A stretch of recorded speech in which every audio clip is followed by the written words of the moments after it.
Hey, Bill O'Reilly here. Welcome to the No Spin News, Tuesday, May 23rd, 2023. Stand up for your country. So I get letters asking me why past presidents like Bill Clinton and George W. Bush and Barack Obama don't speak out about contemporary problems. And the reason is there is a tradition, and it started with George Washington, the first president, that once you leave office, you don't criticize your person that took over your job. Okay, that is a tradition. Now, it's been violated, but not often. So now, today, we don't have a lot of sniping. Even Donald Trump, Obama a little bit, but not a lot. Clinton, Bush, no. Currently, Joe Biden is immune to all past presidents criticizing him. I haven't seen it one time. But last week, Barack Obama went on the CBS Morning News under the radar, didn't get a lot of publicity, but I picked it up.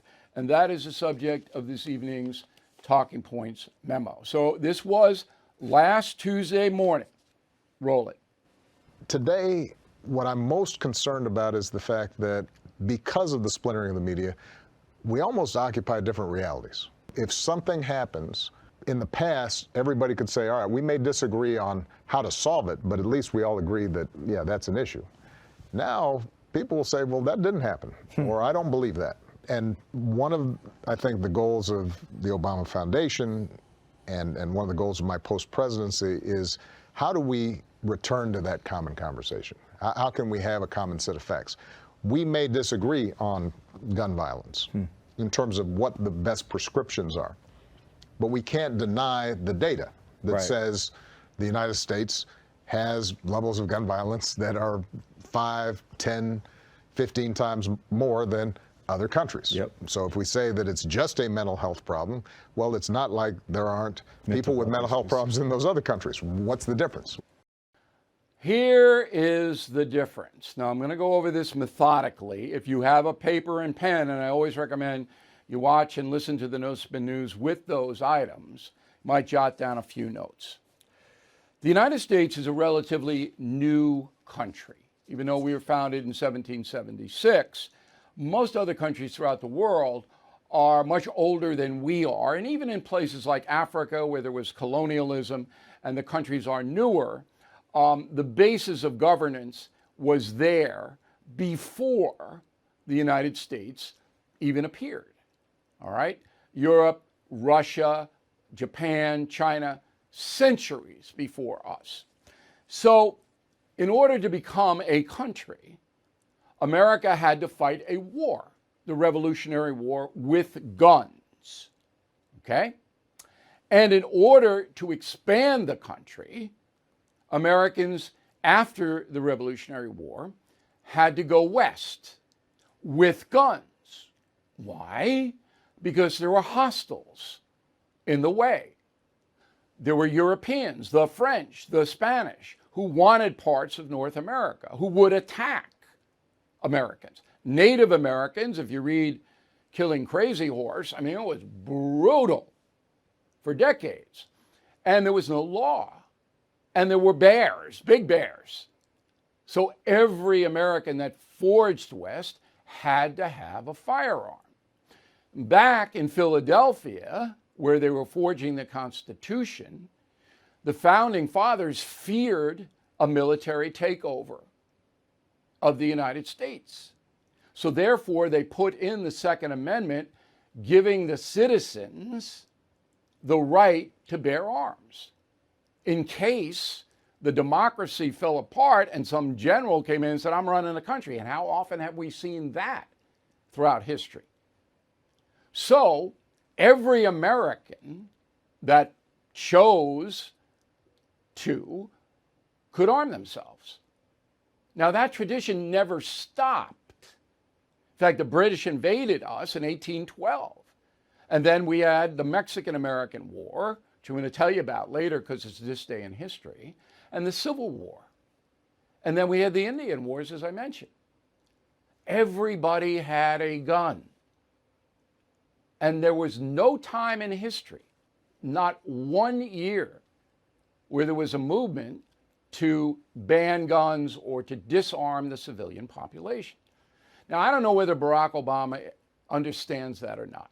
But when you compare the United States to Australia or New Zealand or Sweden or wherever you go, it's a totally different situation. And we have a plurality here of amazing amounts, they call it diversity now, people. Okay, we're not homogenous like Scandinavia or even Australia. Okay? I mean, if you look at the Australian immigrant laws, you can't move to Australia, particularly if you're a minority. I mean, people down there, they want their 25 million and that's it. All right? So, we have a tradition here of firearms. And now the tradition is causing trouble because there are criminals and mentally ill people who are using those firearms to kill innocent people at a level that's unacceptable. It is unacceptable. But banning guns isn't going to stop that. And Barack Obama should know it. There are 300 million guns, more, in the marketplace right now. So even if you stopped every gun sale tomorrow, you got 300 million guns. And what do you think is going to happen? The black market is going to take over and sell the guns to the criminals who don't buy guns legally now. The mentally ill sometimes can because the laws in the individual states aren't tight enough. But banning guns, even ARs, and I do think there should be restrictions on the higher level firearms, training restrictions mostly in the states, not going to stop it. Barack Obama should know that. He should understand that. He's smart enough to know it. Okay? So he's either being disingenuous or he needs to watch this program every night.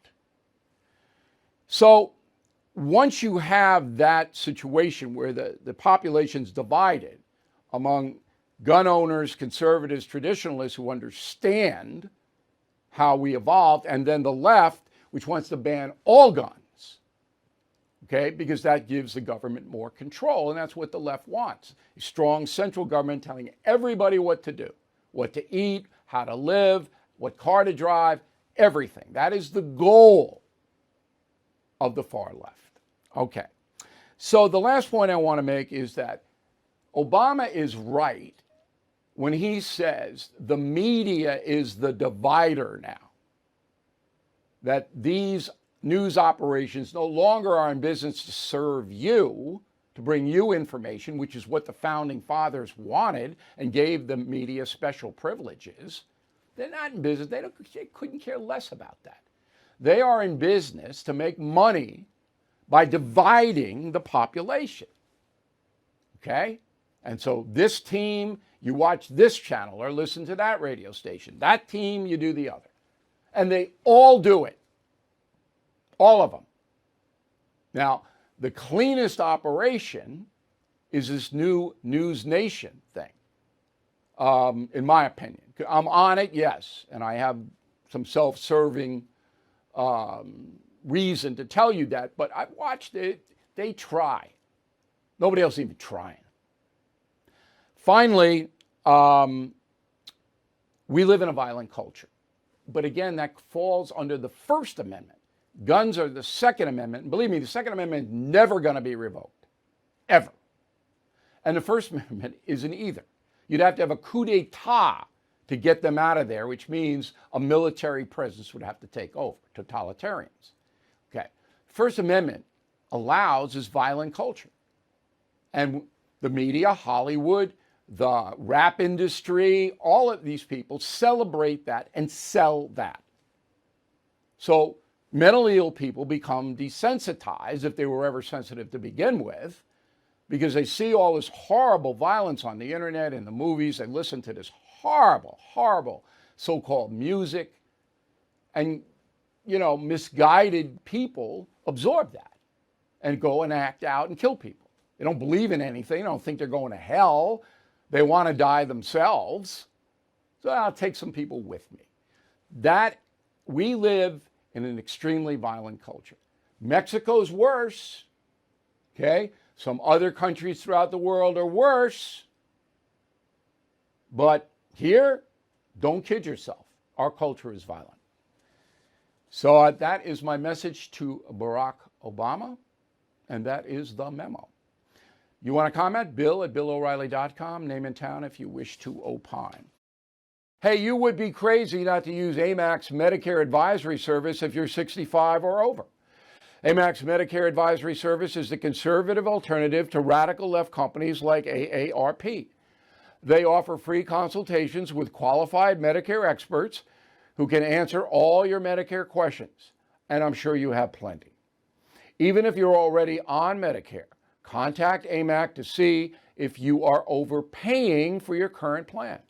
There's no cost, no obligation to change plans, and no radical left agenda. Do business with people who have the same values you do, people you can trust. Forget the TV commercials and mailings advertising Medicare services. Go with a company that not only offers you dozens of Medicare choices, but also looks out for your interests without the woke nonsense. So please visit AMAC's Medicare Advisory Service at amac.us/trust. That's amac.us/TRUST trust. All right, let's go to the mail.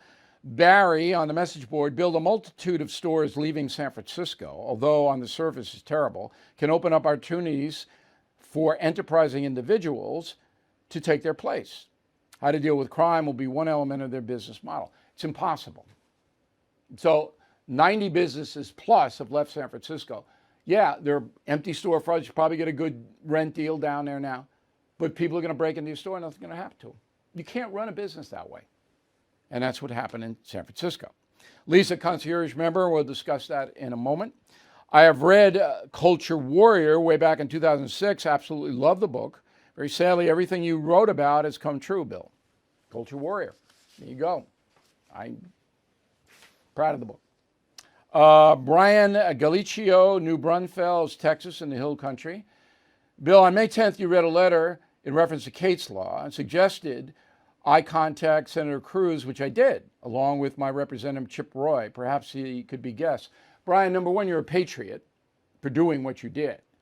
Number two, if they reply, please send it to me immediately. Okay? I don't think anything's going to happen, but you're a patriot.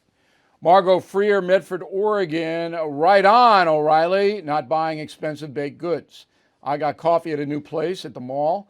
Second time I went in, they had raised the price $1. Next time they charged me for using a debit card. Did not go back.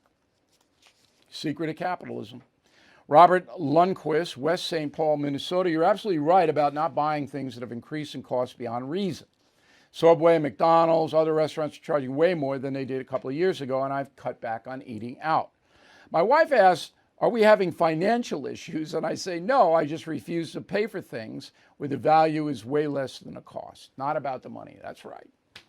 I mean, if I think somebody's stealing from me, not going to do it. Nancy Schatzy, Detroit Lakes, Minnesota. I do overpay for some items. I live in a rural community and believe it's vital to support local business. I know prices are lower at places like Walmart, but I want to help out the locals. Nancy, that's very noble for them. It's noble. So if you're helping those people, fine. David Jameson, Chino Valley, Arizona. If one feels that products do not justify the cost, then it's your right to take your business elsewhere. That's capitalism, as I said. You're right. Bill, I miss you and Dennis Miller together. What is he up to? He's kind of in semi-retirement out in California there. Miller. I talked to him recently. He's having a good time. You know, maybe I'll drag him back one of these days, but he's not real anxious. So maybe he'll get bored. Bill@BillO'Reilly.com. Bill@BillO'Reilly.com. Name in town if you wish to opine. Now let's get to Father's Day, which is June 18th. I think I said it was June 11th. The best gift that you could give dad or granddad is premium and concierge membership to BillO'Reilly.com. And you get a whole slew of free Team Noble stuff with that. Now, the reason I say it's the best gift is this is a presidential year beginning in August. We will have by far the best coverage of the election. We're way ahead. And you know, I have contacts almost everywhere. So if you're interested in the 2024 election, you become a premium concierge member because we got lots of stuff there for you only. And again, put up the T-Mobile stuff that we give you free, all right, if you become a premium member. And this is all tied into Father's Day. So Dad gets the premium and Granddad or concierge membership with direct access to me. Any problem at all, you get direct access, totally confidential concierge. And you get all this stuff. So I hope you honor Dad and Granddad on there. June 18th. Word of the day, do not be Saturnine. Great word, SaturninE. The planet Saturn comes from Saturnine, Latin word. All right, back with a final thought that might amuse you in a moment. Bill O'Reilly here. Like most Americans, I'm trying to cut down on calories and sugar. That means no soda, iced tea, or fruit juice. Thankfully, I recently discovered this drink called Organic Trio. I swapped out high sugar drinks for Trio, and I feel much, much better. Each beverage is only 15 calories with 1 gram of sugar, and it tastes good. Trio is produced by the same family that developed Snapple, so it's no surprise they know how to make a great tasting drink. Trio's secret ingredient is water, tapped directly from birch trees. It's plant-based, naturally sweet. Trio is caffeine-free, organic, kosher, vegan, and gluten-free. So please go check them out at drinktrio.com. Again, that's drinktrio.com, now available nationwide at Walmart. Here is a final thought of the day. So I keep pounding it into the skulls of the urchins that I am around, that they have to stop with equivocating. There's another word of the day. So they don't make decisions. They don't plan ahead. It's like we'll do that. No. All right? There are too many things going on. You just can't come in and say, I want to go to a Broadway play tonight. All right, or I want to go to the game, or I want to go to the beach, or I want this, or I want that. You've got to think ahead. Now, you can be spontaneous. You can be nimble. Something pops up. Yeah, we like that. We want that. But the younger generation, they're lazy. They're mentally lazy. They don't want to think about this.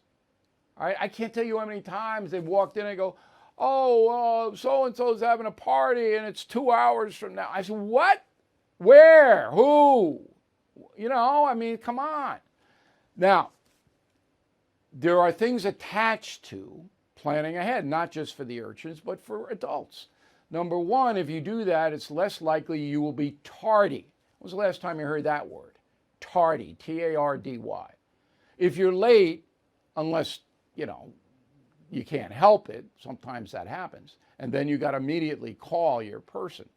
That's disrespectful to the person who's waiting for you. Number two, you have commitments if you plan in advance that you have to honor. Do what you say you will do. And number three is that this is mental discipline, that you think ahead, all right, in your life, what you want to accomplish. Your life will be so much richer and easier. If you descend into the daily chaos, believe me, you're not going to prosper. Anyway, that is a final thought. The urchins, one of them's coming around, the other is still out there. Okay. Thank you for watching and listening on the radio to the No Spin News. We'll see you tomorrow. Thank you for watching the No Spin News. To watch the full episode anytime on BillO'Reilly.com, please sign up to become a premium or concierge member. Visit BillO'Reilly.com to sign up and start watching today.